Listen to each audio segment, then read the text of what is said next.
Hey, it's Cap's CarCast. Today we're going to talk about the importance of creative direction. Let's drive. Get down. Get down. Get down.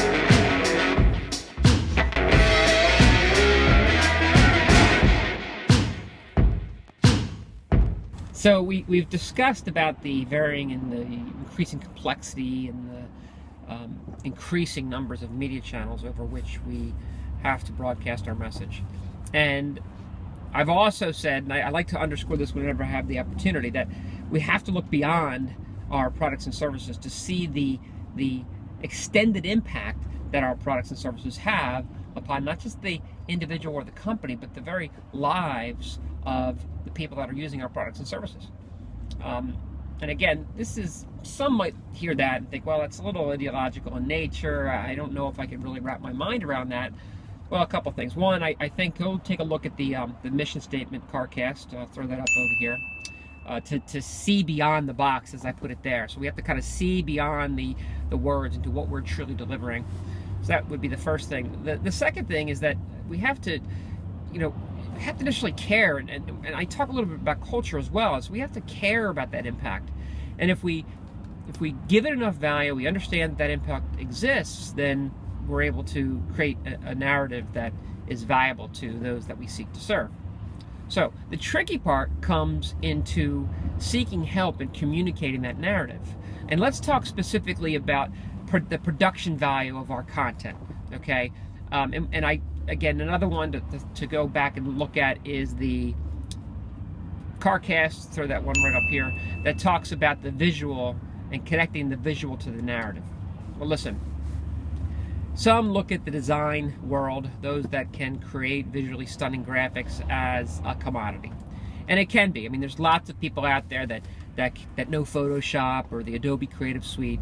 So it can certainly be looked at as a commodity. So if you think that it is, you're tempted to think, well, these people are a dime a dozen. I could just throw money at the problem and I'll get a nice connective visual to my narrative. And therefore, when I'm choosing the communication channels, I'll have something tangible and attractive to look at. Well, that's certainly one approach. But when those that I help take that approach, they become frustrated. Well, why is that? Because it's not about the skill set that you need. I mean, you certainly need the skill, so let's be clear about that.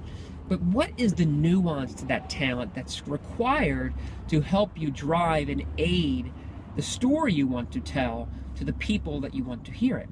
Well, I would suggest that it is the ability to be able to direct that creative in an intelligent manner, okay, in a manner that's going to align with your narrative, but also, and more importantly, that the individual can take that direction.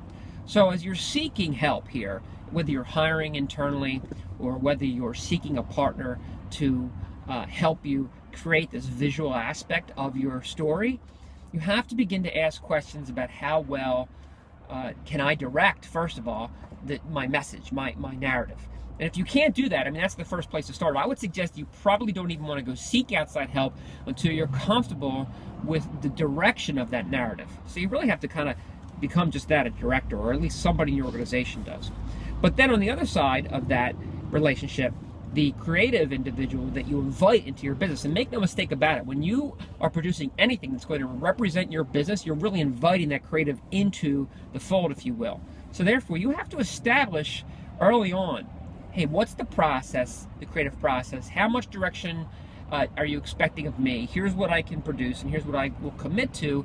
Is that enough to give you the information? But most importantly, you need to have them give you a demonstrable example of how they take the creative direction and build and create that visual that's going to accompany your narrative. So that's the key here today, is case studies are a dime a dozen as well. Give them some kind of small project, pay them for it, so the creative will actually be willing to engage. So you don't want to ask them to do anything for free. You have to see their work. But create some small representation of your ability to direct the narrative and the creative, and their ability to hear and turn it into something amazing.